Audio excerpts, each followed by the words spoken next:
جاندار کا رزق اللہ کے ذمہ ہے۔ آج ہم اس موضوع پر گفتگو کریں گے۔ رزق ہر جاندار کی ضرورت ہے، کوئی ذی روح اس کے حصول کی جد و جہد سے خالی نہیں ہو سکتا، مگر ہمارا دین اس کو ضرورت کے درجے میں رکھتا ہے، نہ کہ مقصد کے درجے میں۔ یعنی رزق کمانا، رزق کھانا ضروریات زندگی میں سے تو ہے، لیکن زندگی کا مقصد نہیں ہے۔ یعنی ہم جینے کے لیے کھا رہے ہیں، کھانے کے لیے نہیں جی رہے۔ مومن کے پاس جو دولت آتی ہے وہ اسے اپنی ضروریات پر خرچ کرنے کے بعد دوسرے ضرورت مندوں پر بھی خرچ کرتا ہے، اپنی آخرت کی فکر کرتا ہے، نہ کہ اس دولت سے صرف اپنا معیار زندگی بلند کرتا چلا جائے۔ مومن جائز طریقے سے رزق حاصل کرتا ہے اور جائز جگہوں پر خرچ کرتا ہے۔ مومن اللہ کا رزق کھا کر اللہ ہی کو یاد کرتا ہے، اس کا شکر ادا کرتا ہے۔ لیکن یہ یاد رہے کہ دنیاوی رزق انسان کی مادی ضروریات کو پورا کرتا ہے، مگر اس کی روحانی ضروریات کے لیے جو رزق اللہ نے دے رکھا ہے اس کے لیے اللہ ہی کی طرف رجوع کرنا ہوتا ہے۔ لہذا بندہ مومن اپنا سارا وقت صرف مال کمانے میں ہی نہیں لگا دیتا، بلکہ اللہ کی عبادت کے لیے بھی وقت نکالتا ہے، اس عبادت کے طریقوں کو سیکھنے کے لیے، علم حاصل کرنے کے لیے بھی وقت نکالتا ہے، اور یوں وہ رزق کے معاملے میں قناعت اختیار کرتا ہے، اور یہی ذریعہ ہے اطمینان پانے کا، کیونکہ اسے یقین ہوتا ہے کہ ہر جاندار کا رزق اللہ کے ذمہ ہے۔ وما من دابۃ، اور نہیں کوئی بھی جاندار، دابہ دبیب سے ہے، ہر اس جاندار کو کہتے ہیں جو سطح زمین پر چلتا اور رینگتا ہے۔ تو روئے زمین پہ چلنے والا ہر جاندار یعنی ذی روح، خواہ انسان ہو یا حیوان ہو، خشکی کا جانور ہو یا پانی کا جانور ہو، اس کی خوراک اور اس کا رزق اللہ تعالی کے ذمہ ہے۔ اس پلانٹ پر جتنے بھی جاندار ہیں ان سب کو وہی کھلاتا پلاتا ہے، ان کی ساری ضروریات وہی پوری کرتا ہے۔ یعنی اس نے اپنی تمام مخلوقات کے رزق کی ذمہ داری لے رکھی ہے۔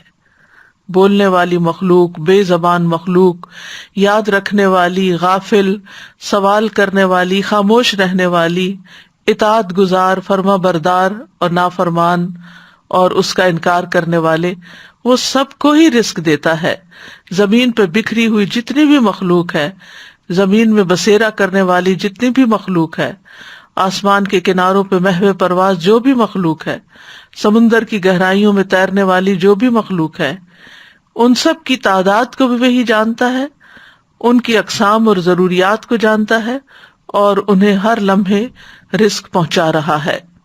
سورۃ العنکبوت آیت 60 میں اللہ تعالیٰ فرماتے ہیں وَكَأَيٍّ مِّن دَابَّةٍ لَا تَحْمِلُ رِزْقَهَا اللَّهُ يَرْزُقُهَا وَإِيَّاكُمْ وَهُوَ السَّمِيعُ الْعَلِيمُ، اور کتنے ہی چلنے والے جاندار ہیں جو اپنا رزق اٹھائے نہیں پھرتے، یعنی اپنی کمر پہ لاد کے نہیں پھر رہے، بلکہ ایک وقت کا کھاتے ہیں اور پھر اگلے وقت کے لیے پھر تلاش میں نکل پڑتے ہیں۔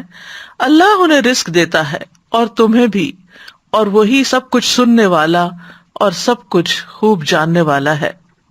پرندوں کو رزق دینے والا بھی اللہ ہے۔ عمر بن خطاب سے روایت ہے، کہتے ہیں کہ رسول اللہ صلی اللہ علیہ وسلم نے فرمایا، اگر تم اللہ پر اس طرح توکل کرو جس طرح حق ہے توکل کرنے کا، تو وہ تمہیں اسی طرح روزی دے جیسے وہ پرندوں کو دیتا ہے۔ صبح کو وہ بھوکے اٹھتے ہیں اور شام کو پیٹ بھرے ہوئے آتے ہیں، لیکن وہ سارا دن رزق تلاش کرتے ہیں، یعنی ان کے گھونسلے تک نہیں پہنچتا بلکہ وہ اس کے لیے کوشش اور محنت کرتے ہیں۔ جانوروں کے رزق کا بھی مالک اللہ ہے۔ اس سلسلے میں مسند احمد میں ایک روایت آتی ہے، ابو سعید خدری سے مروی ہے، وہ کہتے ہیں کہ ایک بھیڑیے نے ایک بکری پر حملہ کیا اور اس کو پکڑ کر لے گیا۔ چرواہے نے اس کا تعاقب کیا اور اس سے بکری چھین لی۔ وہ بھیڑیا اپنے دم کے بل بیٹھ کر کہنے لگا کہ تم اللہ سے نہیں ڈرتے کہ تم نے مجھ سے میرا رزق جو اللہ نے مجھے دیا تھا چھین لیا؟ وہ چرواہا کہنے لگا، تعجب ہے کہ ایک بھیڑیا اپنے دم پر بیٹھ کر مجھ سے انسانوں کی طرح بات کر رہا ہے۔ تو وہ بھیڑیا کہنے لگا، میں تمہیں اس سے زیادہ تعجب کی بات نہ بتاؤں؟ محمد صلی اللہ علیہ وسلم یثرب میں لوگوں کو ماضی کی خبریں بتا رہے ہیں۔ جب وہ چرواہا اپنی بکریوں کو ہانکتا ہوا مدینہ پہنچا تو اپنی بکریوں کو کسی گوشے میں جمع کیا اور رسول اللہ صلی اللہ علیہ وسلم کی خدمت میں حاضر ہوا اور سارا واقعہ سنایا۔ رسول اللہ صلی اللہ علیہ وسلم کے حکم پر الصلاۃ جامعۃ کی منادی کر دی گئی، اور یہ اس وقت ہوتا تھا جب آپ سب لوگوں کو نماز کے وقت کے علاوہ اکٹھا کرنا چاہتے تھے۔ پھر آپ اپنے گھر سے نکلے اور چرواہے سے فرمایا کہ لوگوں کے سامنے اپنا واقعہ بیان کرو۔ اس نے لوگوں کے سامنے سارا واقعہ بیان کر دیا۔